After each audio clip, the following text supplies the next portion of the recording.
بسم اللہ الرحمن الرحیم بل نقذف بالحق علی الباطل فیدمغہ فاذا هو زاہق ولکم مما تصفون. درم پر محمد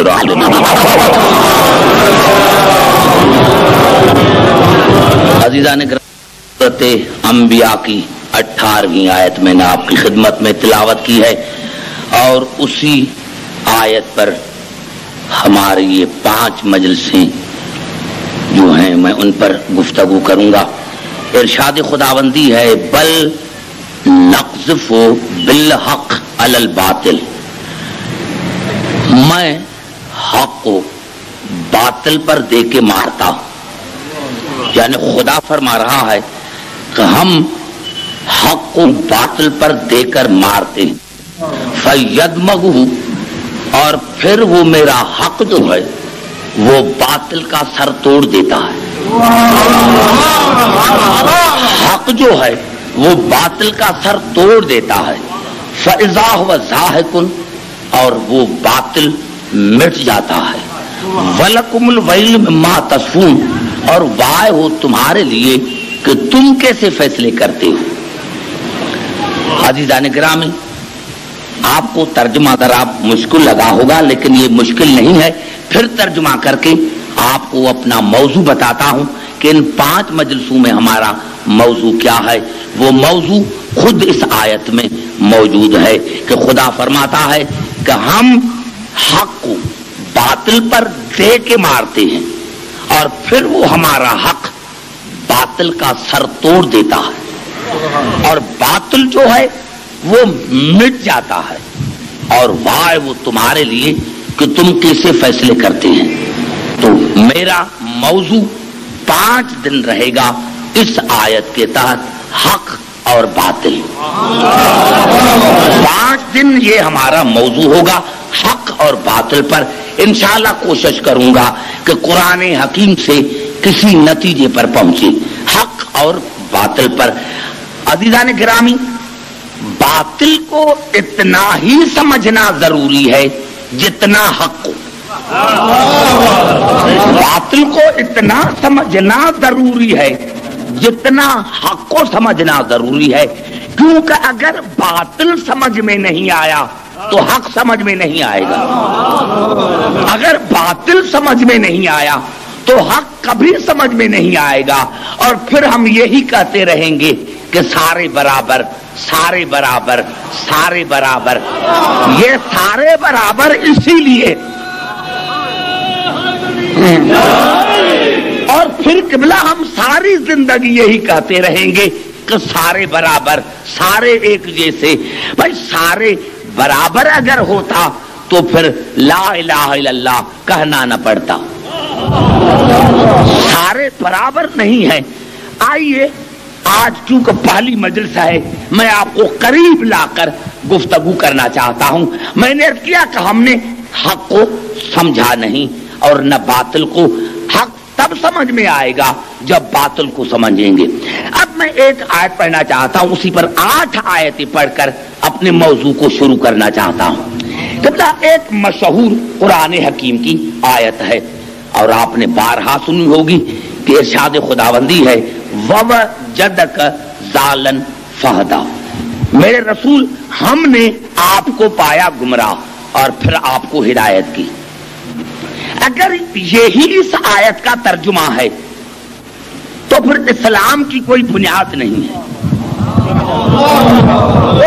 ارے وہ جو رسول جو خود گمراہ رہ چکا ہے وہ ہمیں کیا ہدایت کرے گا؟ ترجمہ کیا کہ ہم نے آپ کو پایا گمراہ اور پھر ہمیں تمہیں ہدایت کی.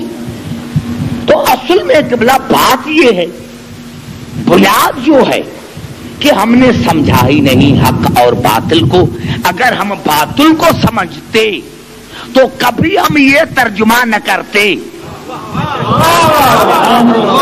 اب اگر ہم گمراہ کرنے والوں کو سمجھتے تو رسول کے لیے کبھی یہ ترجمہ نہ کرتے. بھائی ہم نے جو گمراہ کر رہے ہیں اس کو اور رسول کو دونوں ملا دیا. اب اب آئیے قبلہ قرآن کی طرف. یہ الفاظ ہیں سورت طٰہٰ کے. وَأَضَلَّ فِرْعَوْنُ قَوْمَهُ وَمَا هَدَىٰ. فرعون نے اپنی قوم کو گمراہ کیا. فرعون نے اپنی قوم کو گمراہ کیا. اب قبلہ یہ میں نے یہاں دلالتن سے جو یہ حالانکہ دو الفاظ ہیں، ایک ہوتا ہے فعل لازمی، دوسرا فعل متعدی. ذل لازمی ہے، گمراہ ہو گیا. دوسرا اذل یعنی دوسرے کو گمراہ کرنے والا، یہ دونوں ماضی ہیں. تو اللہ نے فرمایا کہ فرعون نے اپنی قوم کو گمراہ کیا. بھائی یہ میں نے ترجمہ کیوں کیا؟ کیونکہ میں نے شخصیت کو دیکھا، فرعون کو دیکھا. گھبرا گئے شاید، آپ نے سمجھا نہیں. یعنی فرعون کو دیکھ کر میں نے ترجمہ کیا. پھر گمراہ، کیونکہ وہ خود فرعون گمراہ ہے، تو جو خود گمراہ ہے وہ ہدایت تو نہیں کرے گا. بڑا جملہ میں نے کہا دیا. یعنی اصل میں شخصیت کو دیکھ کر ترجمہ کرنا ہے، شخصیت کو دیکھ کر ترجمہ کرنا ہے. نہیں، میں 8 آیتیں تو بعد میں پڑھنا چاہتا ہوں، پھر ایک آیت پڑھنا چاہتا ہوں تاکہ میں آپ کو سمجھاؤں. سارے پڑھے لکھے حضرات بیٹھے ہیں. دیکھو یہ الفاظ ہیں سورت انفال کے. اذ یمکر بک الذین کفروا لیثبتوک او یقتلوک او یخرجوک ویمکرون ویمکر اللہ واللہ خیر الماکرین. میرے حبیب یاد کر اس وقت کو جب مشرکین نے آپ کے خلاف فریب کیا تھا، سازش کی تھی. سازش کی تھی کہ یا تو آپ کو قتل کریں یا قید کریں یا ملک بدر کریں. لیکن میں نے مکر کیا. اب بتاؤ کہ یہ مکر لفظ مشرکین کے لیے بھی ہے، اللہ کے لیے بھی ہے. اب مشرکین کے لیے تو ہے کہ انہوں نے سازش کی. اب اللہ کے لیے میں کیا ترجمہ کروں کہ اللہ نے سازش کی؟ تو اگر اللہ سازش کرے تو پھر اسلام کہاں رہے؟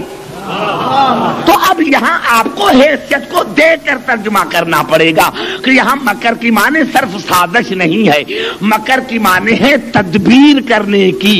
سازش کی بھی معنی ہے، تدبیر کرنے کی بھی ہے. تو جب مشرکین کے ساتھ آیا تو مقصد یہ ہوا کہ انہوں نے سازشیں کی تمہارے خلاف کہ یا تو آپ کو قتل کرے یا قید کرے یا ملک بدر کرے. لیکن میں اللہ نے آپ کے بچانے کی تدبیر کی. توجہ چاہ رہا ہوں، میں نے آپ کے بچانے کی تدبیر کی، اور میں اللہ بہترین تدبیر کرنے والا ہوں. تو میرے دوستو اب میری گفتگو کیونکہ سارے پڑھے لکھے ہیں اس لیے میں نہیں باہر جانا چاہتا کہ اللہ نے فرمایا وَأَضَلَّ فِرْعَوْنُ قَوْمَهُ وَمَا هَدَىٰ. فرعون نے اپنی قوم کو گمراہ کیا. اور پھر ارشاد ہوا اسی سورت طٰہٰ میں قَالَ فَإِنَّا قَدْ فَتَنَّا قَوْمَكَ مِن بَعْدِكَ وَأَضَلَّهُمُ السَّامِرِيُّ. اللہ نے جناب موسیٰ کو کہا کہ موسیٰ جب تو طور پر گئے تھے تو میں نے تمہاری قوم کو آزمائش میں ڈالا، میں نے تمہاری قوم کا امتحان لیا، تمہاری قوم کو آزمایا. تمہاری غیبت میں، تمہاری غیبت میں میں نے تمہاری قوم کو آزمایا. وَأَضَلَّهُمُ السَّامِرِيُّ، لیکن ان کو سامری نے گمراہ کیا، خدا نے نہیں، خدا نے آزمایا. اللہ نے فرمایا لیکن ان کو سامری نے گمراہ کیا. 2 آیتیں، وہاں فرعون نے گمراہ کیا، یہاں سامری نے گمراہ کیا. اور سورت نساء میں ارشاد ہوا کہ جب اللہ نے شیطان کو کہا کہ فخرج منہا فإنک رجیم، نکل جا میری دربار سے تو ملعون ہے، تو اس نے کہا وَلَأُضِلَّنَّهُمْ، یا اللہ تو نکالتا ہے لیکن میں ان کو ضرور گمراہ کروں گا، میں ان کو ضرور گمراہ کروں گا۔ قبلہ پورے قرآن میں مجھے یہ 3 گمراہ کرنے والے نظر آئے۔ میں نے بڑا جملہ کہہ دیا، نعرہ حیدری،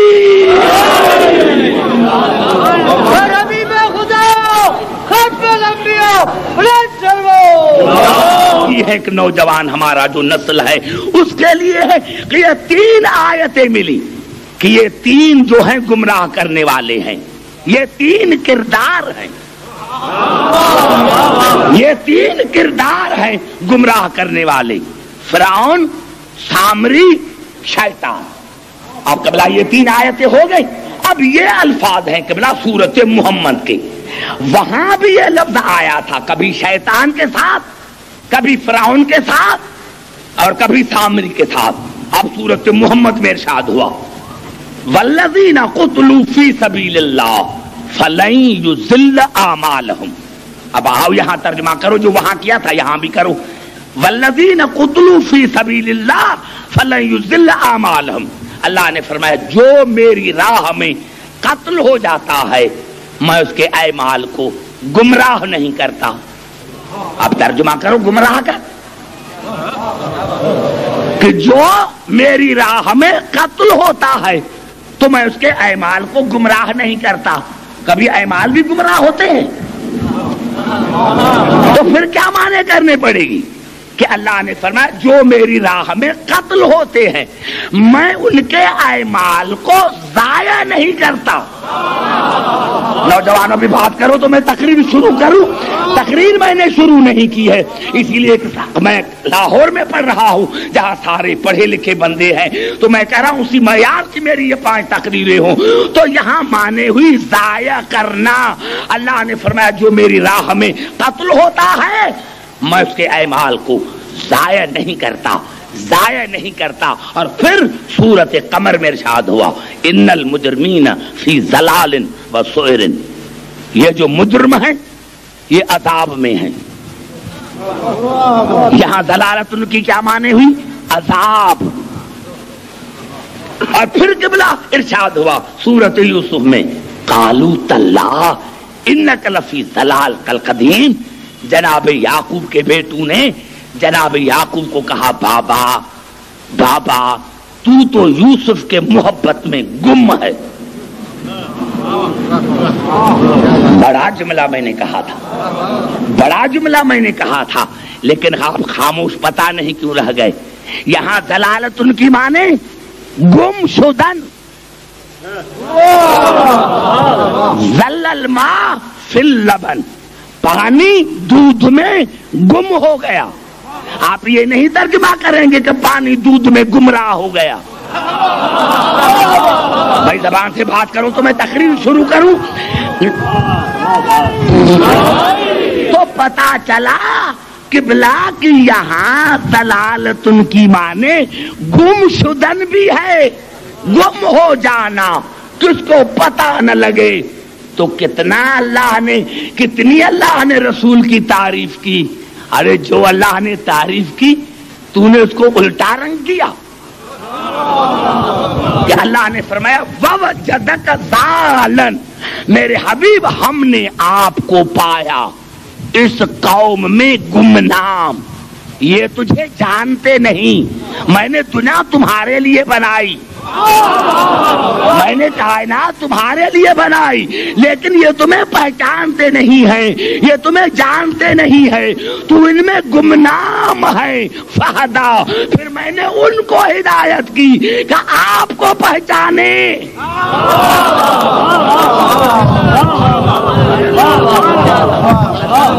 قبلہ اب میری تقریر شروع ہو گئی، تقریر میری شروع ہو گئی۔ یہ جو میں نے آیتیں پڑھی تھی یہ میرے مربوط ہیں میرے اسی عنوان سے، حق اور باطل پر۔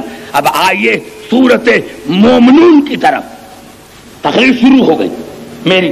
یہاں تو سمجھ میں آیا کہ بلا کہ رسول جو ہے وہ پہچاننے کی چیز ہے، معرفت کی چیز ہے، لیکن انہوں نے رسول کو پہچانا نہیں تھا اور مرتے مر گئے نہیں پہچانا، مرتے مر گئے نہیں پہچانا۔ یہ تو آگے چل کر میں کوشش کروں گا کوئی حدیث نہیں پڑھوں گا، یہ الفاظ سورت المومنون کے ام لم یعرفوا رسولہم فہم لہ منکرون، کیا یہ میرے رسول کا اسی لیے انکار کرتے ہیں کہ اس کو جانتے نہیں؟ خاموش نہیں رہو میرے دوست، اتنا بیان اگر میرا عنوان جو ہے یہ خاموشی سے گزر جائے تو پھر میں کیا پڑھوں گا؟ میں نے کہا ایک ایک لفظ میں میرا نقطہ ہے، تمام مسلمان بھائیوں کے لیے تقریر ہے۔ ام لم یعرفوا رسولہم فہم لہ منکرون، کیا یہ میرے رسول کا اسی لیے انکار کرتے ہیں کہ وہ میرے رسول کو جانتے نہیں، ان کو میرے رسول کی معرفت نہیں؟ ام یقولون بہ جنہ، یا وہ میرے رسول کے دماغ پر دیوانگی کا الزام لگاتے ہیں؟ بڑا جملہ قبلہ میں نے عرض کر دیا،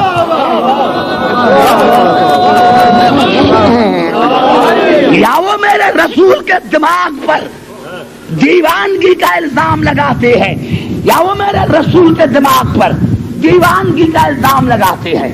اب قبلہ تعریف تو مجھے آتی نہیں، پتا نہیں ہے کہ کس نے رسول کے دماغ پر دیوانگی کا الزام لگایا، اور جس نے لگایا پتا چلا کہ اس نے رسول کو پہچانا ہی نہیں، جس نے رسول کو دماغ پر دیوانگی کا الزام لگایا اس نے رسول کو پہچانا ہی نہیں۔ ہم یقولون بہ جنہ، یا تم میرے رسول کا اسی لیے انکار کرتے ہو کہ تم میرے رسول کے دماغ پر دیوانگی کا الزام لگاتے ہو۔ اب اللہ فرما رہا ہے بل، ایسا نہیں، ایسا نہیں، میرا رسول دیوانہ نہیں، بل جاءہم بالحق، لیکن وہ تمہارے پاس حق کے ساتھ آیا ہے۔ سمجھا چاہ رہا ہوں، بل وہ تمہارے پاس حق کے ساتھ آیا ہے، وہ تمہارے ساتھ پاس حق کے ساتھ آیا ہے۔ وَأَكْثَرُهُمْ لِلْحَقِّ کارہون، لیکن اکثریت جو ہے وہ حق سے نفرت کرتی ہے۔ اکثریت جو ہے، اکثریت جو ہے،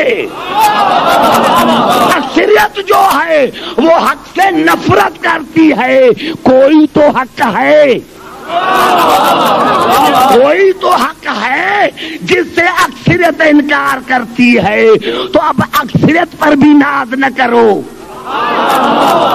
اکثریت پر بھی گھمنڈ نہ کرو۔ قبلہ آیت ختم نہیں ہوئی ہے کیونکہ میرا موضوع ہے حق اور باطل، اسی لیے میں آپ کو قریب لے کر آیا ہوں کہ میرے حبیب یہ آپ کو اسی لیے نہیں جانتے، اسی لیے نہیں پہچانتے، اسی لیے تمہارا انکار کرتے کہ انہوں نے پہچانا نہیں، یا تمہارے دماغ پر دیوانگی کا الزام لگاتے ہیں۔ نہیں، ایسے نہیں، بل جاءہم بالحق، میرا رسول تمہارے پاس حق کے ساتھ آیا ہے، میرا رسول تمہارے پاس حق کے ساتھ آیا ہے۔ وَأَكْثَرُهُمْ لِلْحَقِّ کارہون، اور اکثریت جو ہے وہ حق سے نفرت کرتی ہے۔ اب اللہ نے فرمایا وَلَوِ اتَّبَعَ الْحَقُّ أَهْوَاءَهُمْ لَفَسَدَتِ السَّمَاوَاتُ وَالْأَرْضُ وَمَنْ فِيهِنَّ، اللہ نے فرمایا اگر حق باطل کی بیعت کرتا ہو، اگر شرط ہے، اگر حق باطل کی بیعت کرتا ہو تو زمین اور آسمان میں فساد برپا ہو جاتا، اگر حق باطل کی بیعت کرتا۔ گھبرا گئے ہو نوجوانوں؟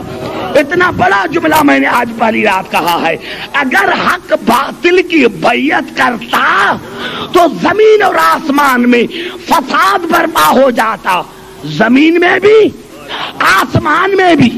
اب پہلے تو بتاؤ کہ فساد کی معنی کیا ہے؟ فساد کی معنی ہے بے اعتدالی، نظام کا درہم برہم ہو جانا، یعنی اس کے پیٹ میں فساد ہو گیا ہے۔ تو کیا پیٹ میں فساد اس عضو آپس میں لڑ پڑے ہیں؟ نہیں، بے اعتدالی یعنی کچھ ایسا کھایا ہے جو پیٹ میں بے اعتدالی ہو گئی ہے۔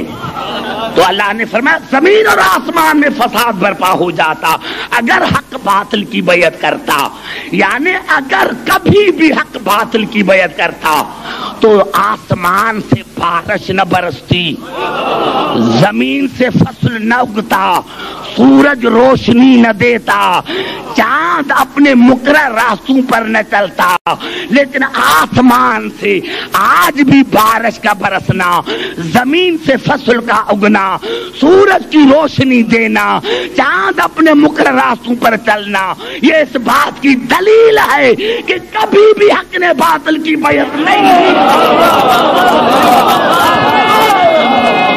محمد کا خالق بہت بلند ہے،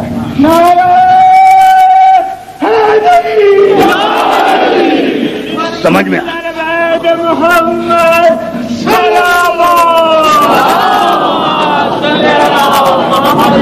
اور ہاں وہ کہتے ہیں بھائی وہ تو مجھے میں نے کیا، میں تاریخ کا تو طالب علم ہوں نہیں، وہ پتہ نہیں کون ہے، وہ کہتے ہیں کہ ہم اپنے خداؤں کو اس مجنون کی وجہ سے چھوڑ دیں، اس دیوانی کی وجہ سے ہم اپنے خداؤں کو چھوڑ دیں۔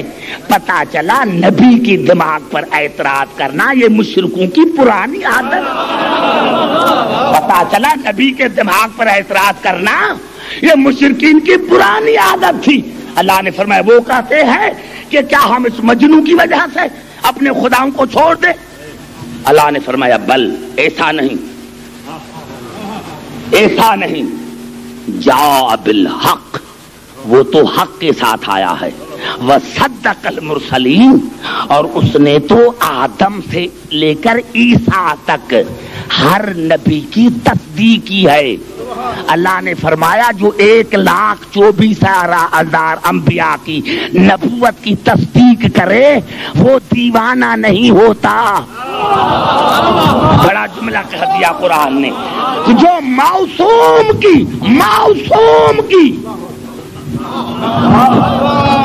بڑا جملہ میں نے کہا، جو معصوم کی تصدیق کرے وہ دیوانہ نہیں ہوتا۔ دیوانہ وہ ہے جو نبی کے دماغ پر دیوانگی کا الزام لگائے۔ ہاں قبلہ، ہاں میں عرض کر دوں، اب آپ کہہ رہے ہیں کھڑا ہو گیا، آپ کھڑے ہو گئے بھائی عبدالحکیم دیوانہ ہے، نکالو اس کو۔ بھائی آدمی آیا جو کھڑا ہو گیا، اس نے کہا عبدالحکیم کو نکالو باہر، یہ دیوانہ ہے۔ اب ایک آدمی کھڑا ہو گیا، وہ کہہ رہا ہے کہ عبدالحکیم دیوانہ۔ اب یہ عوام جو بیٹھی ہے وہ اس کو نکالے گی جو دیوانہ۔ اگر میں باہر نکل جاؤں تو میں دیوانہ۔ میں نے بڑا جملہ کہہ دیا میرے دوستوں، اور جو کہہ رہا ہے وہ نکل جائے تو وہ دیوانہ۔ تو اگر جس نے کہا تھا کہ رسول دیوانہ، اب دیکھو کہ باہر نکلا کون ہے، میں نے یہی عرض کیا میرے دوستوں کا حق نے باطل کی کبھی بیعت کی نہیں، حق نے باطل کی کبھی بیعت۔ اب یہ ایک جملہ کہنا چاہتا ہوں، اس کے بعد آگے کی گفتگو جو ہے، یہ قبلہ الفاظ ہیں تفہیمات الہیہ کی۔ شاہ ولی اللہ نے تفہیمات الہیہ میں ایک عجیب جملہ لکھا۔ کیا لکھا؟ وَإِذَا تَمَّتِ الْعِصْمَةُ كَانَتْ أَفْعَالُهُ كُلُّهَا حَقًّا، کہا جب کسی کی عصمت مکمل ہو جاتی ہے تو اس کا ہر فعل حق ہوتا ہے۔ جب کسی کی عصمت مکمل ہو جاتی ہے تو اس کا فعل حق ہوتا ہے۔ لا اقول انہا تطابق الحق بل ہی الحق بعینہا، کہہ رہا ہے میں یہ نہیں کہتا کہ وہ حق کا محتاج ہوتا ہے، لیکن حق اسی کا محتاج ہوتا ہے۔ بڑا جملہ کہہ دیا شاہ ولی اللہ نے، کہا میں یہ نہیں کہتا کہ وہ حق کا محتاج ہوتا ہے، لیکن حق اس کے فعل کا محتاج ہوتا ہے۔ والحق امر ینعکس من تلک الافعال کضوء من الشمس، کہتا ہے جس طرح سورج نہ ہوتا تو روشنی کا پتہ نہ چلتا، اس طرح اگر وہ موسوم نہ ہوتا تو حق کا پتہ نہ چلتا۔ بھائی زبان سے بات کرو، نیند میں جیسے پڑے ہو، اتنا بڑا جملہ میں کہہ رہا ہوں، اسی لیے میں کہہ رہا ہوں کہ نئے موضوع پر آپ کو 5 مجلس سے سناؤں تاکہ آپ دیکھیں کہ عبدالحکیم کیا کہہ رہا ہے۔ والحق امر ینعکس من تلک الافعال کالضوء من الشمس، کہہ رہا ہے اگر سورج نہ ہوتا تو روشنی کا پتہ نہ چلتا، اس طرح اگر وہ موسوم نہ ہوتا تو حق کا پتہ نہ چلتا۔ قبلہ اگر یہاں تک کہتے شاہ ولی اللہ تو مسلمانوں کو کہنے کا کچھ بڑا موقع ملتا، لیکن وہ آگے چلے اور کہا وَإِلَيْهِ أَشَارَ رسول اللہ حیث اللہ تعالی علی اللہم ادر الحق ماہو حیث دار، کہا اسی لیے رسول نے کسی کے لیے نہیں کہا، صرف علی کے لیے کہا کہ یا اللہ حق کو وہیں پھیر دے جہاں علی پھرے۔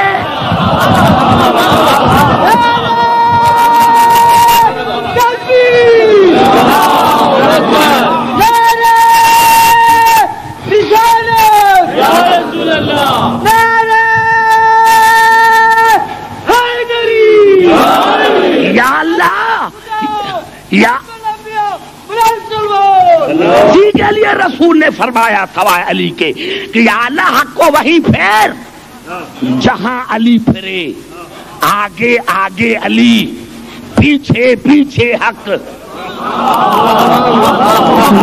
میں سمجھا نہ سکا، اب جا کر لغت میں دیکھیں کہ لفظ شیعہ کی معنی کیا ہے۔ شیعہ کی معنی ہے علی کے پیچھے لگنے والے، علی کی اتباع کرنے والے، حق بھی علی کے پیچھے، شیعہ بھی علی کے پیچھے۔ ارے قبلہ سمجھ میں نہیں آیا نوجوانوں؟ نہیں سمجھ میں آیا، اگر سمجھ میں آتا تو نعرہ لگاتے علی آگے پیچھے حق۔ پتا چلا علی صرف شیعوں کا امام نہیں، علی حق کا امام ہے۔ نعرہ حیدری،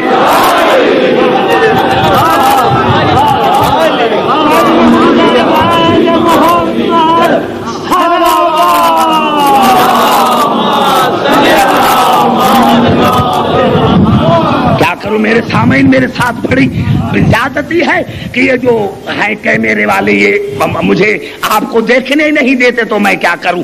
میں نے کیا یہ بڑی رکاوٹ ہے مجلس میں، کامرشل بیسس پر چل رہی ہے مجلس سے، میں اس کا بالکل مخالف ہوں۔ میں نے کیا میرے دوستوں کہ حق شیعوں کا بھی امام، حق علی حق کا بھی امام،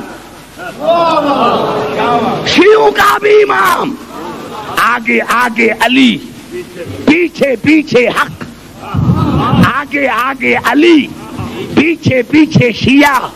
پتا چلا کہ حق اور شیعہ دونوں آپس میں بھائی ہیں۔ نعرہ حیدری، سمجھ میں آ گئی بات نوجوانوں؟ یہاں تک بات سمجھ میں آ گئی؟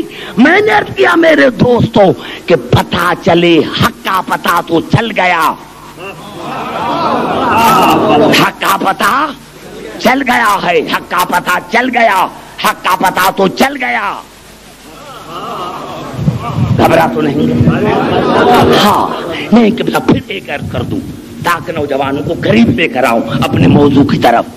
نوجوانوں یہ الفاظ ہیں، اصل میں کیا ہے؟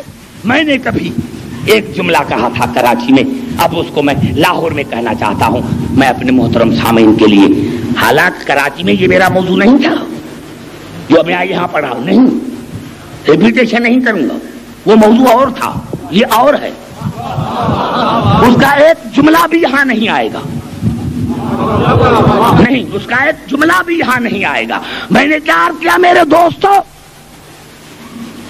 کہ حضور اکرم کے بعد قبلہ یہ سیاست چلی، جو بھی حکمران آیا اس نے یہی کہا کہ قرآن پڑھو، معنی نہ پوچھنا، قرآن پڑھتے رہنا، معنی نہ پوچھنا۔ اور آج تک قبلہ ہم وہی دیکھ رہے ہیں، گھروں میں جاؤ تو عورتوں کی آنکھیں بند ہیں، مسجدوں میں جاؤ تو آنکھیں بند ہیں، سر ہل رہے ہیں، اور 1400 برس گزر گیا میرے نوجوانوں، آج تک ان کو قرآن سمجھ میں نہیں آیا۔ قرآن سمجھ میں آ جاتا تو قرآن بھی تو حق ہے نا، لیکن قریب آ کر بات کرتا ہوں، اگر اس کو جملے کو میں سمجھا سکا تو میں سمجھوں گا کہ یہ 5 مجلسیں اس معیار پر جائیں گی جو آپ کو زندگی بھر یاد رہیں گی۔ یہ الفاظ ہیں قبلہ سورت بنی اسرائیل کے، وَقُرْآنًا فَرَقْنَاهُ، میں نے اس قرآن کو اجزاء میں نازل کیا ہے، ٹکڑوں میں نازل کیا ہے، سیپاروں میں نہیں۔ گھبرا گئے ہو نوجوانوں، گھبرانے کی کیا بات ہے؟ میں نیچے تو نہیں آ کر آپ سے بات کروں گا بھائی، میں نیچے تو آپ سے آ کر نہیں بات کروں گا، آپ سارے پڑھے لکھے جو یہاں بیٹھے ہیں تو میں اسی لیے آیا ہوں کہ خندق پڑھنے کے لیے آیا ہوں کیا؟ میں نے عرض کیا اللہ نے فرمایا وَقُرْآنًا فَرَقْنَاهُ، ہم نے اس قرآن کو اجزاء میں نازل کیا، ٹکڑوں میں نازل کیا، لِتَقْرَأَهُ عَلَى النَّاسِ عَلَى مُقْسٍ، میں نے اس کو ٹکڑوں میں نازل اسی لیے کہا کہ پہلے ٹکڑے کو سمجھو پھر کل کو، جب تمہیں پہلے جز کو سمجھو پھر کل کو، جب تمہیں جزوی سمجھ میں نہیں آیا تو کل کیسے سمجھ میں آئے گا؟ ہے نوجوانوں میری گفتگو پر توجہ چاہ رہا ہوں۔ وَقُرْآنًا فَرَقْنَاهُ لِتَقْرَأَهُ عَلَى النَّاسِ عَلَى مُقْسٍ فَنَزَّلْنَاهُ تَنزِيلًا، اس لیے میں نے اس کو آہستہ آہستہ نازل کیا، آہستہ آہستہ نازل کیا تاکہ پہلے جز کو سمجھیں پھر کل کو، پہلے جز کو پھر کل کو۔ میں نے آیت تو پڑھ دی لیکن آپ کو سمجھا نہ سکا، اور نہ وہاں آپ کا دماغ گیا جہاں میرا دماغ گیا ہوا ہے۔ اللہ نے قرآن کو نازل کیا اجزاء میں تاکہ پہلے جز کو سمجھو پھر کل کو سمجھو۔ میں نے اس آیت کو پڑھ کر پھر رسول کے پاس آیا تو رسول نے فرمایا عبدالحکیم انا و علی من نور واحد، الفاطمۃ بضعۃ منی، علی منی و انا من حسین منی و انا من الحسین، المہدی منی و انا من، اولنا محمد و اوسطنا محمد و آخرنا محمد و کلنا محمد۔ رسول نے بھی کہا عبدالحکیم جس طرح قرآن اجزاء میں آیا ہے کہ پہلے ایک جز کو سمجھو تاکہ کل جز سمجھ میں اچے، یہ ہمارا 14 کا نور بھی ایک تھا لیکن ہم ایک اسی لیے آئے کہ پہلے محمد کو سمجھو پھر کل کو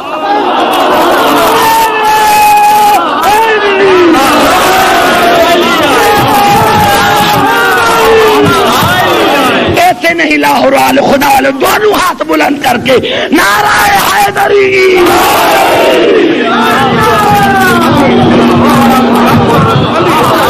بھائی سمجھ میں نہیں آئی بات میری؟ ارے مرتے مر گئے، 14 برس گزر گئے ہیں، تمہیں پہلا محمد ہی سمجھ میں نہیں آیا؟ اگر تمہیں پہلا محمد سمجھ میں آ جاتا تو پھر جھگڑا ہی کیا تھا؟ پھر نہ خلافت پر جھگڑا نہ امامت پر جھگڑا۔ وہ دیکھتے کہ جب پہلا محمد ایسی ہے تو اب جو دوسرا آئے تو ایسا تو آئے جسے پہلا ہے۔ جب تمہیں پہلا محمد سمجھ میں نہیں آیا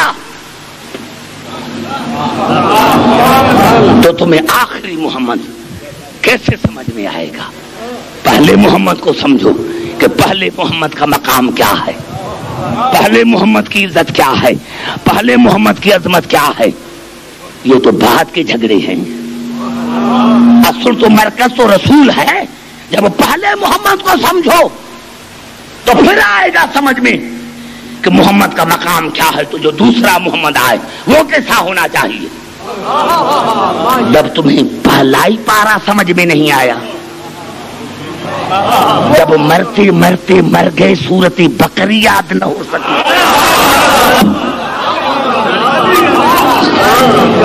سمجھ میں آ گئی بات میرے دوستوں؟ میں نے عرض کیا جب تمہیں پہلا جز سمجھ میں نہیں آیا تو کل سمجھ میں نہیں آئے گا۔ جب تمہیں پہلا محمد سمجھ میں نہیں آیا، اب آئیے پھر قریب آ کر بات کرتا ہوں۔ درود پڑھے محمد رال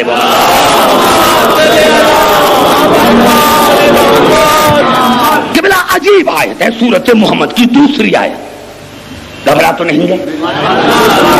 جب آپ نے گھبرانا شروع کر دیا تو میں ختم کروں گا. میں تو یہ کہہ رہا ہوں اسی لیے میں نے کوئی دوسری مجلس نہیں لی دن میں، تاکہ یہ میری 5 مجلس ہے، آپ کو زیادہ میں زیادہ مواد دوں. لاہور والوں کو ان کا بھی حق ہے. یہ الفاظ ہے سورت محمد کے دوسری آیت کے، والذین آمنوا وعملوا الصالحات. میرے حبیب، مومن وہ ہیں جن کا اللہ پر ایمان، قرآن پر ایمان، رسول پر ایمان، وعملوا الصالحات، اور اللہ رسول اور قرآن پر ایمان لے کر پھر عمل صالح کریں، نماز پڑھیں، روزہ رکھیں، حج کریں، زکات دیں. یہ اعلیٰ ہو گئے نا مومن. ابھی تو پتہ، اب کیا چاہیے؟ کتنی خاموشی طاری ہو گئی. ہاں، اسی کو کہتے ہیں تقریر. مجلس نام ہے فکر کا. اگر فکر ہی نہ ہو تو پھر قبلہ مجلس کا ہے. تو اللہ نے فرمایا والذین آمنوا وعملوا الصالحات، مومن وہ ہیں جن کا اللہ پر ایمان، رسول پر ایمان، قرآن پر ایمان، وعملوا الصالحات، اور عمل صالح کریں. اللہ نے فرمایا نہیں عبداللہ کی مومن کہاں ہوئے؟ والذین آمنوا علی نزل محمد وهو الحق من ربهم، اور اس پر ایمان لے کر آئے جو میں نے محمد پر نازل کیا ہے اور وہ میرا حق ہے. نہیں قبلہ، نہیں آیتیں پوری نہیں پڑھی، میں جز سمجھا کر پھر آگے چلتا ہوں تاکہ میرا مقصد نہ ضائع ہو جائے. والذین آمنوا وعملوا الصالحات، مومن وہ ہیں جن کا اللہ پر، رسول پر، قرآن پر ایمان، وعملوا الصالحات، عمل صالح کرے، وآمنوا بما نزل علی محمد وهو الحق من ربهم، اور ان پر ایمان لے کر آئے جو میں نے محمد پر نازل کیا ہے، وہ خدا کا حق ہے. کفر عنہم سیئاتہم واصلح بالہم، اگر تم نے ایسا کیا تو برائیوں کو ختم کروں گا، نیکیوں کو بڑھا دوں گا. تم نے ایسا کیا تو نیکیوں کو بڑھاؤں گا، برائیوں کو ختم کروں گا. ذالک بأن الذین کفروا اتبعوا الباطل وأن الذین آمنوا اتبعوا الحق من ربهم. اللہ نے فرمایا جو مومن ہوں گے وہ حق کی بیعت کریں گے، جو کافر ہوں گے وہ باطل کی بیعت کریں گے. اب تو جملہ میں نے اتنا بڑا کہہ دیا تو خدا کی قسم یہ مجلس آج کی جو میری 10 گھنٹے کی ہو گئی. اللہ نے فرمایا اسی پر ایمان لے کر آؤ جو میں نے محمد پر نازل کیا ہے، وہ میرا حق ہے، وہ میرا حق ہے. جس نے اس کی اتباع کی وہ ہے مومن، جس نے اس کو چھوڑا وہ ہے کافر. یعنی حق کے مقابلے میں باطل آیا. ذالک بأن الذین کفروا اتبعوا الباطل وأن الذین آمنوا اتبعوا الحق من ربهم. اللہ نے فرمایا کہ جس نے حق کو چھوڑا اس نے اتباع کی باطل کی، وہ ہے کافر، اور جس نے حق کی بیعت کی وہ ہے مومن. کذالک یضرب اللہ للناس امثالہم. اللہ نے فرمایا یہ میں نے مثال اسی لیے دی ہے انسانوں کے لیے تاکہ ہدایت حاصل کرے. خدا کی قسم یہ جملہ کہہ کر میں چلا جاؤں تو یہ میری 20 تقریریں ہیں. اب آؤ مسلمان بھائی بتاؤ یہ قرآن کے سوا کون سا حق ہے جو اللہ نے محمد پر نازل کیا ہے؟ زبان سے بات کرو قبلہ. بھئی اللہ نے پہلے کہا مومن وہ ہے جس کا اللہ پر ایمان، قرآن پر ایمان، رسول پر ایمان، عمل صالح کرے، اور پھر کہا وآمنوا بما نزل علی محمد وهو الحق من ربهم. اسی پر ایمان لے کر آئے جو میں نے محمد پر نازل کیا اور وہ میرا حق ہے. جو اس کی اتباع کرے وہ حق پر، وہ مومن، اور جو اس کو چھوڑے اس نے باطل کی اتباع کی وہ کافر. اب آؤ مجھے سمجھاؤ اپنی مسجد میں بلا کر کہ قرآن کے بعد کون سی چیز ہے جو اللہ نے رسول پر نازل کی ہے اور وہ حق ہے؟ بس جو اسی حق کو چھوڑے وہ ہے باطل، جو اس حق کے مقابلے میں آئے وہ ہے باطل۔ اللہ کی عظمت کی قسم بزرگوں، پورے قرآن میں ایک ایسی آیت ہے، پورے قرآن میں اس آیت جیسی صرف ایک ہی آیت ہے، اور وہ ہے سورۃ مائدہ کی، یا ایھا الرسول بلغ ما انزل الیک من ربک، میرے رسول پہنچا دو وہ چیز جو تمہارے رب نے تیرے اوپر نازل کی ہے۔ تو مسلمانوں سے پوچھو، کیا خدین میں رسول نے قرآن پڑھا تھا؟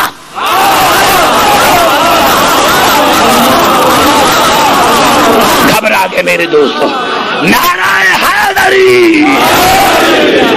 میں نے کہا میرے درمیان اور آپ کے درمیان یہ جو میرا حائل ہے، انہوں نے میرے سینے کو خراب کر دیا ہے۔ میرے دوستوں، میرے بزرگوں، بتاؤ کہ رسول نے قرآن پڑھا تھا غدیر میں؟ سورۃ بقرہ پڑھی تھی؟ تو 3 گھنٹے کا خطبہ ہے، اور میں آپ سے وعدہ کرتا ہوں کہ زندگی رہی تو 3 گھنٹے کا خطبہ میں پڑھوں گا۔ وہاں تو رسول نے پلانوں کا ممبر بنایا تھا، وہاں تو رسول نے پلانوں کا ممبر بنایا تھا، اور رسول کو آگے لے کر آیا تھا، بغلوں سے ہاتھ دیا تھا۔ یہ تھا کہ طبقات ابن سعد نے لکھا کہ صرف علی نظر آ رہے تھے، صحابی کو صرف علی نظر آ رہے تھے، رسول غائب ہو گئے، صحابی کو صرف علی نظر آ رہے تھے۔ میں نے عالم تصور میں پوچھا، یا رسول آپ غائب ہو گئے، علی ظاہر ہو گئے؟ کہا ہاں عبدالحکیم، آج اپنے سسروں کو، سالوں کو، صحابیوں کو بتا دینا چاہتا ہوں کہ جب میں غائب ہو جاؤں تو صرف علی کو دیکھنا ہے، غیرے کو نہیں۔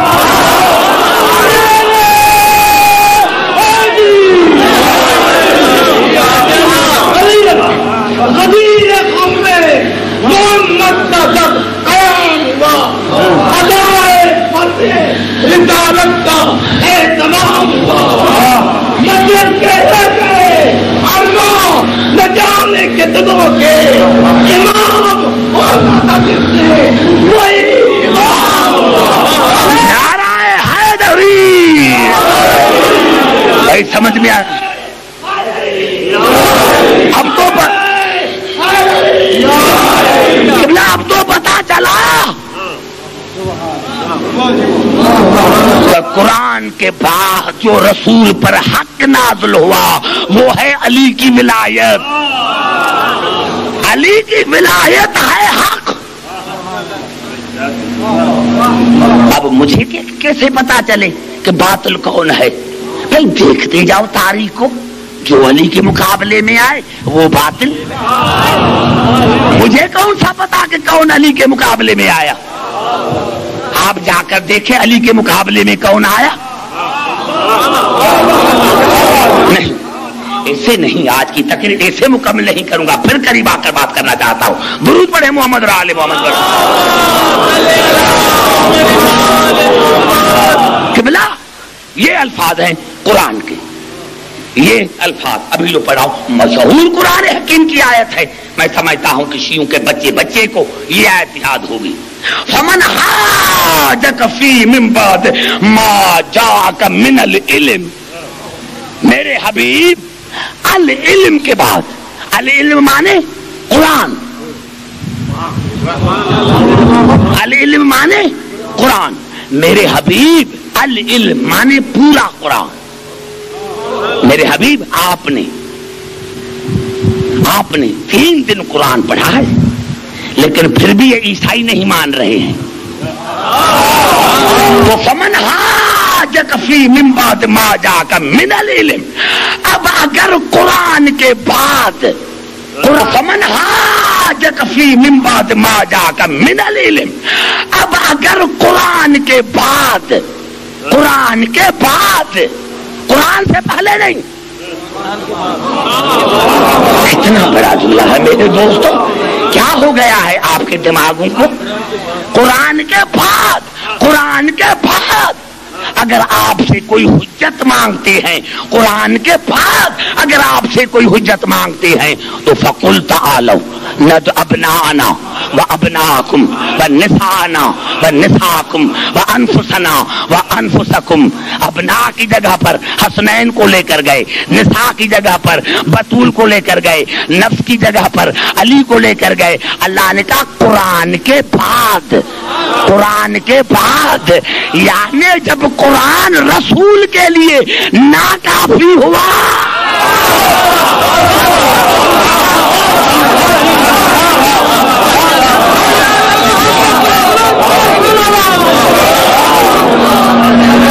نہیں، دونوں ہاتھ بلند کر کے نعرہ حیدری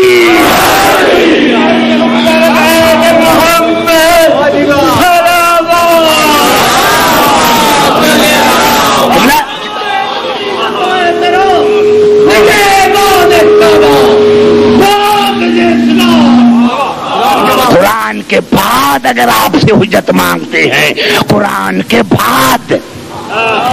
یہ مباہلے سے 3 دن پہلے تو رسول قرآن پڑھ رہا تھا، لیکن جب رسول کے لیے قرآن ناکافی ہوا تو ان 4 کو لے کر آئے. اور ہیں بھی کیا، 2 تو بچے ہیں، 2 تو بچے ہیں. پیچھے بطول ہے، آخر میں علی ہے، آخر میں علی ہے. ہمیشہ یہ دنیا کا دستور ہے کہ مضبوط ہتھیار آخر میں استعمال ہوتا ہے. میں نے بڑا جملہ کہا، نعرہ حیدری، بڑا جملہ میں نے کہا. اگر اب بھی کسی کو سمجھ میں نہ آئے میرے دوستو تو یہ میرا قصور نہیں ہے، یہ آپ کے فکر کا قصور ہے. مضبوط ہتھیار ہمیشہ آخر میں استعمال ہوتا ہے. جب قرآن کام نہ آ سکا تو یہ آئے اور وہ ہار گئے. ہاں ہاں، خدا کی قسم اس کا مقصد یہ نہیں. رسول ارادہ کرتا تو عیسائی ختم ہو جاتے، عیسائی کا بنیاد ختم ہو جاتا. ہاں ہاں، یہ میرا ایمان ہے، میرا عقیدہ ہے. رسول ارادہ کرتے تو کائنات ختم ہو جاتی، لیکن اللہ کو بتلانا تھا کہ ثم نبتہل فنجعل لعنۃ اللہ علی الکاذبین. پھر رجوع کرو اپنے آپ کی طرف خدا کی بارگاہ میں اور اسی سے پوچھو کہ اس کے مقابلے میں جھوٹے کون ہیں، اور جو اس کے مقابلے میں جھوٹے ان پر لعنت. اب ہمیں کیسے پتا چلتا تھا کہ جھوٹے کون ہیں سچے کون ہیں؟ ہمیں کیسے؟ میں نے کہا رسول ارادہ کرتا تو نصرانی ایک بھی نہ رہتا، لیکن خدا کو ہمیں بتانا تھا کہ عبدالحکیم آپ کو کیسے پتا چلے کہ یہ جھوٹا ہے یہ سچا ہے. تو یہ میں نے 4 ثابت کر دیے کہ علی، فاطمہ، حسن اور حسین یہ ہے میری نظر میں سچے، یہ ہے میری نظر میں سچے. عبدالحکیم جن کو اب یہ سچا کہیں وہ سچا، جن کو یہ سچا کہیں وہ سچا، جن کو یہ جھوٹا کہیں وہ جھوٹا. اب جا کر تم تاریخ میں دیکھو کہ بطول نے کس کو جھوٹا کہا، علی نے کس کو جھوٹا کہا.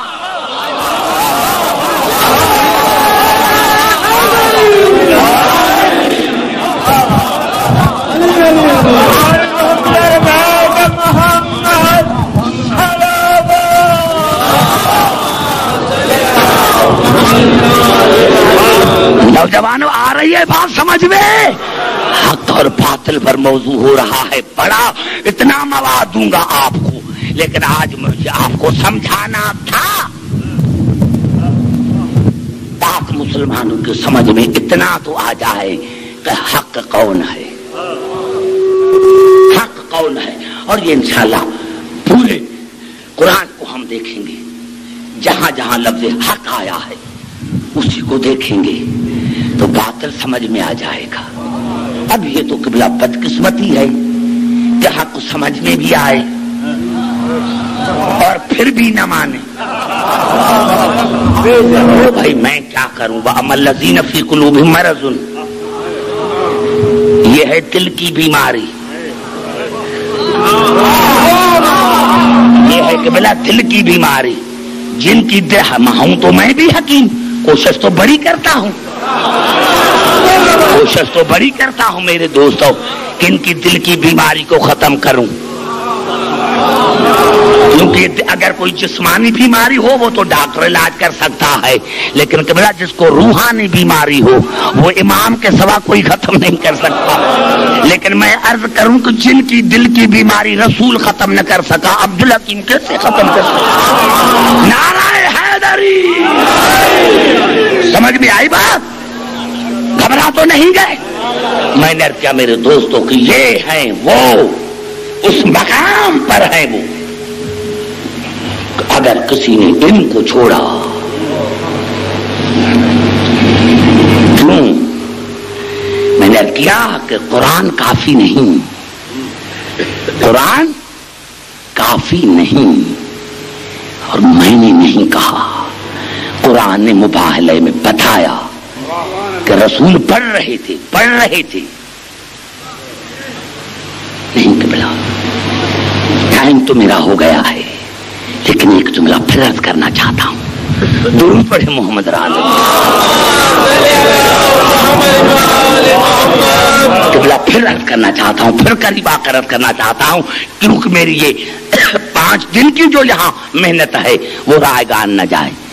قبلہ دیکھو عجیب الفاظ ہیں نا قرآن میں، یعنی ایک ہی جملے میں نفی بھی ہے، اس بات بھی ہے، ایک ہی جملے میں نفی ہے، اس بات ہے۔ فَإِذَا سَوَيْتُهُ وَنَفَخْتُ فِيهِ مِن رُوحِي فَقَعُوا لَهُ سَاجِدِينَ۔ اب یہ اصل میں لفظ ہے قعو، اس کے آگے فے آ گئی، یہ فے بلا فصل کی ہے، یعنی اللہ نے فرمایا کہ ملائکو جب میں اس میں اپنی تھوڑی سی روح ڈالوں تو فقعوا لہ ساجدین، بلا فصل سجدہ کرنا، اور نفی اسی لیے آئی کہ روح سے پہلے نہ کرنا، روح کے بعد دیر نہ کرنا۔ اب سارے ہاتھ اٹھا کر ہاں ہوں نہ کرو گے، میں بیٹھا رہوں گا۔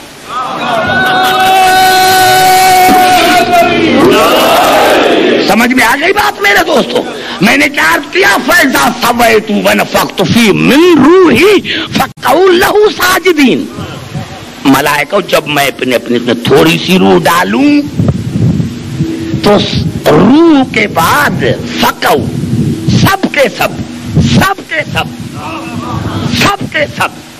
فوراً سجدہ کرنا بلا فصل، اور روح سے پہلے نہ کرنا، اور روح کے بعد دیر نہ کرنا، روح سے پہلے سجدہ نہ کرنا۔ اب آؤ دیکھیں جو اللہ نے کہا تھا وہ ملائکوں نے کیا۔ اب آؤ قرآن سے پوچھیں، وَإِذْ قُلْنَا لِلْمَلَائِكَةِ اسْجُدُوا لِآدَمَ فَسَجَدُوا۔ اللہ نے جب ملائکہ کو کہا کہ آدم کو سجدہ کرو تو فسجدوا، اصل میں کیا تھا؟ سجدوا، سے آ گیا۔ اللہ نے فرمایا انہوں نے فوراً کیا، بلا فصل کیا۔ گھبرا گئے میرے نوجوانوں اگر اتنے علم سے گھبراؤ گے، اگر تم اتنے علم سے گھبرا گئے تو پھر کبلا آپ کراچی کے مقابلے میں کب آئیں گے؟ یعنی اتنے پڑھے لکھے جہاں اتنے بڑے عالم گزر چکے ہیں۔ میں نے عرض کیا کہ جو اللہ نے کہا تھا کہ بلا فصل ماننا، ملائکہ نے بلا فصل مانا، الا ابلیس کے سوا، اور اللہ نے اس کو کہا فخرج منہا فإنک رجیم وإن علیک لعنتی الی یوم الدین، نکل جا میری دربار سے، تو مردود ہے، تجھ پر قیامت تک لعنت۔ یا اللہ اتنا غصہ کیوں؟ سجدہ بھی تو ایک نہیں کیا نا۔ توجہ چاہ رہے نوجوانوں، بیٹھے ہو میرے سامنے، جو سامنے میرے بیٹھے وہ بات کرے۔ میں جو یہ خون دے رہا ہوں اسی لیے خون دے رہا ہوں۔ میں نے عرض کیا یا اللہ سجدہ نہ کیا، اتنا غصہ کہ لعنتی بھی بنا دیا، اعمال بھی ظاہر کر دیے۔ اللہ کا جواب آیا عبدالحکیم سوال سجدے کا نہیں تھا، سوال تھا بلا فصل ماننے کا۔ عبدالحکیم سوال سجدے کا نہیں تھا، سوال سجدے کا نہیں تھا، سوال تھا بلا فصل کا، سوال تھا بلا فصل کا، بلا فصل مانو۔ تو مسلمان بھی تو یہی کہتے ہم نماز نہیں پڑھتے، ہم روزہ نہیں رکھتے۔ میں کہتا ہوں معاف کرو، واقعی ہم گنہگار ہیں، لیکن تمہاری بخاری نے لکھا ہے کہ رسول غدیر میں کہا تھا من کنت مولا فہذا بلا فصل مانو۔ ارے جو شیطان پہلے خلیفے کو بلا فصل نہیں مانتا، ارے جو شیطان پہلے خلیفے کو بلا فصل نہیں مانتا وہ تو لعنتی بھی ہے، اس کے اعمال بھی ضائع ہے۔ تو جو علی کو بلا فصل نہ مانے ان کی نمازیں کہاں رہے گی؟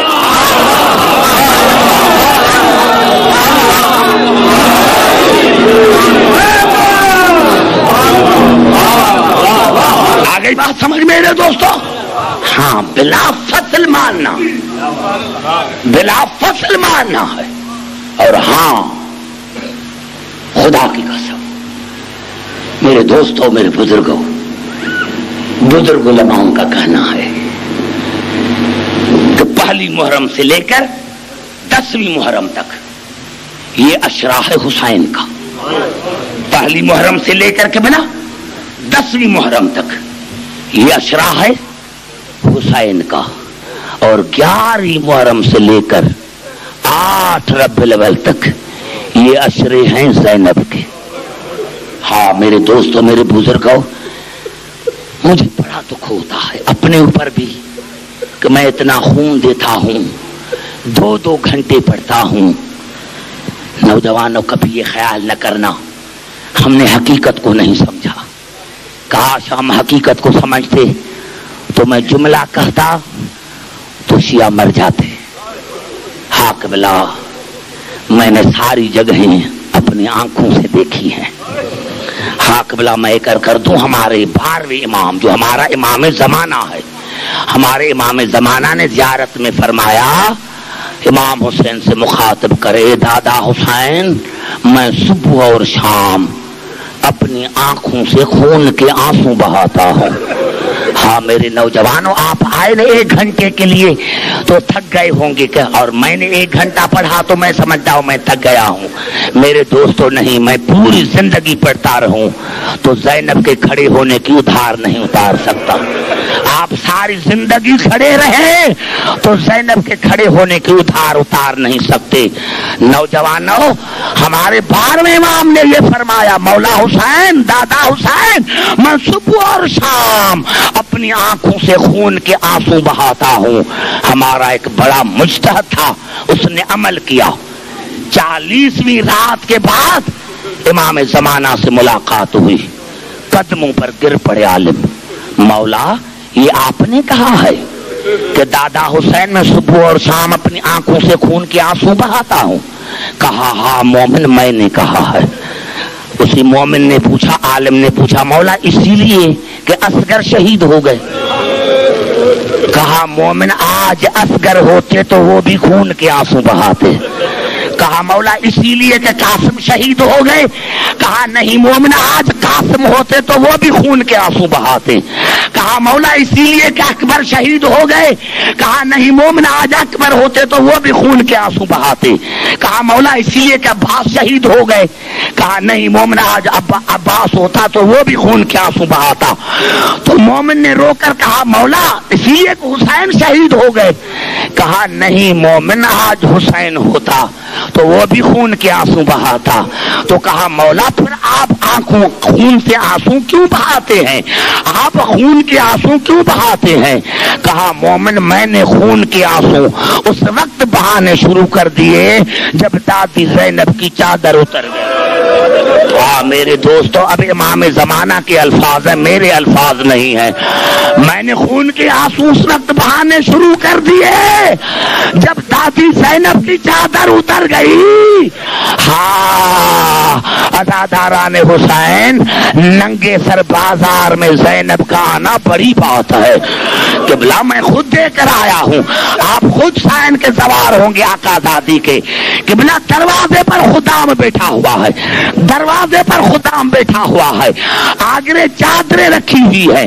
جو بھی عورت ننگے سر آتی ہے، پہلے تو کوئی آتی نہیں، اور جو آتی ہے تو خدام اس کو رو کر کہتا ہے کہ پہلے چادر سر پر رکھو، یہ اوپر آقا دادی زینب کا فرمان پڑھو۔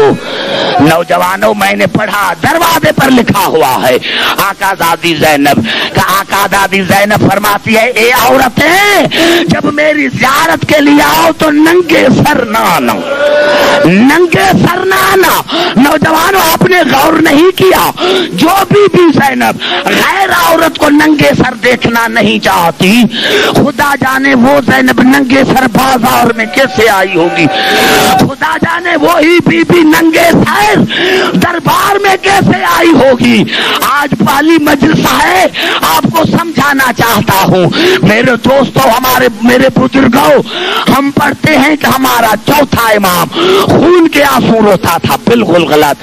ہمارا ہر امام خون کے آنسو روتا ہے، ہمارا ہر امام میں نے ہر امام کے قولوں کو پڑھا، ہر امام کے قولوں کو پڑھا۔ قبلہ یہی تو الفاظ ہیں۔ داروگا کہتا ہے ہمارے 7ویں امام کے لیے، داروگا کہتا ہے کہ جب 14 برس زندان میں رہا، کہا جب میں اسی کوٹھڑی سے گزرا تو 7ویں امام نے رو کر کہا ہائے دادی زینب، ہائے دادی زینب۔ داروگے نے کہا میں نے پوچھا مولا آپ 14 برس زندان میں رہے ہیں پھر بھی اپنی مصیبت کو نہیں روئے۔ کہا داروگا تم نے انصاف نہیں کیا، میری دادی 84 گھنٹے 72 گھنٹے تو میں قبلہ دے کر آیا ہوں، 72 ہاں جیسے ہی آپ باب ساتھ ہے اندر گزریں گے قبلہ تو ایک جگہ ہے جہاں بی بی زینب آن کے رکی ہے، آگے 7 دروازے ہیں جس کو صلاح الدین ایوبی نے گرایا تھا۔ قبلہ مجھے علماء نے کہا کہ عبدالحکیم چلو، میں چلا، کہا قدم گنتے رہنا، میں نے قدم گنے 140 قدم۔ قبلہ آیت اللہ زنجانی کوئٹ والے میرے ساتھ تھے، میرے بچے میرے ساتھ تھے۔ پہلے تو میں نے اپنے بچوں کو کہا کہ چادریں اتار دو، تم کوئی بی بی زینب سے زیادہ ہو جو سر پر چادریں رکھی۔ میرے دوستوں ابھی میری چھوٹی بیٹی اب میرے ساتھ آئی ہے، اس نے کہا بابا ہم چادریں کیوں اتاریں؟ میں نے کہا تمہاری مرشد زادی کی چادر اتر گئی تھی، چادریں اتارو۔ نوجوانوں میں نے قدم گنے 140 قدم۔ آیت اللہ زنجانی بے ہوش ہو گئے، مجھے کہا عبدالحکیم کچھ سمجھا بھی صحیح۔ میں نے کہا آپ سمجھائیں، کہا آپ نے قدم گنے، میں نے کہا 140 قدم۔ کہا عبدالحکیم یہی تو بات رلاتی ہے کہ 140 قدم پر علی کی بیٹی 3 دن کھڑی رہی، 140 قدم پر علی کی بیٹی 3 دن کھڑی رہی۔ ہاں عزاداران حسین 140 قدم پر علی کی بیٹی 3 دن کھڑی رہی۔ اور کبرا ایک جملہ کہہ دوں، ہاں ہاں یہ جملے ہیں موسوم کے جملے ہیں قبلہ، کہ جب کہیں حسین کی مجلس ہوتی ہے تو سید سجاد مدینے سے شام آتے ہیں اور کہتے ہیں پپھی اماں اور کوئی چلے یا نہ چلے آؤ ہم دونوں چلے۔ ارے خوش قسمت ہے وہ جو فرش عزا بچھاتا ہے، اور خوش قسمت ہے جو اس فرش عزا پر آئے ہیں۔ لیکن ایک جملہ کہہ دوں، مجھے یاد ہے شہاب الدین زہری کا یہ جملہ کہ ہمیشہ امام سید سجاد مجلس میں آتا ہے لیکن سب سے آخر میں بیٹھتا ہے، سب سے آخر میں بیٹھتا ہے۔ شہاب الدین زہری فرماتے ہیں کہ ایک مرتبہ میں نے بابا حسین کی مجلس کروائی، اپنے مرشد حسین کی مجلس کروائی، امام کو دعوت دی، سارے سامعین پہلے پہنچ گئے، امام آخر میں آیا۔ کہا میں جو دروازے پر پہنچا دیکھا کہ امام جوتیوں میں بیٹھا ہوا ہے۔ نوجوان اس جملے کو یاد رکھنا، امام مومنین کے جوتیوں میں بیٹھا ہوا ہے۔ کہا مجھے اسی بات نے نہیں رلایا، مجھے اسی بات نے رلایا کہ امام جوتیوں میں بیٹھ کر مومنین کی جوتیوں کو سیدھا کر رہے ہیں، مومنین کو جوتیوں کو سیدھا کر رہے ہیں۔ میں امام کے قدموں پر گر پڑا، مولا میں بڑا گنہگار ہوں، آپ یہ کیا کہہ رہے ہیں؟ تو امام نے فرمایا شہاب الدین یہ میرے بابا کے عزادار میرے مہمان ہیں، یہ بابا کے عزادار میرے مہمان ہیں۔ اللہ لعنت اللہ علی القوم الظالمین۔ یا اللہ یا اللہ ہماری اس عبادت کو قبول فرما۔ یا اللہ ملت جعفریہ کے دلوں میں ایک دوسرے کے لیے محبت پیدا کر، ان میں اتفاق اور اتحاد پیدا کر، اور یا اللہ ہمارے تمام مسلمان بھائیوں کو توفیق عطا کر کہ وہ محمد آل محمد کو پہچاننے کی کوشش کریں۔ یا اللہ جو مومن بیمار ہیں ان کو مکمل صحت یابی عطا کر۔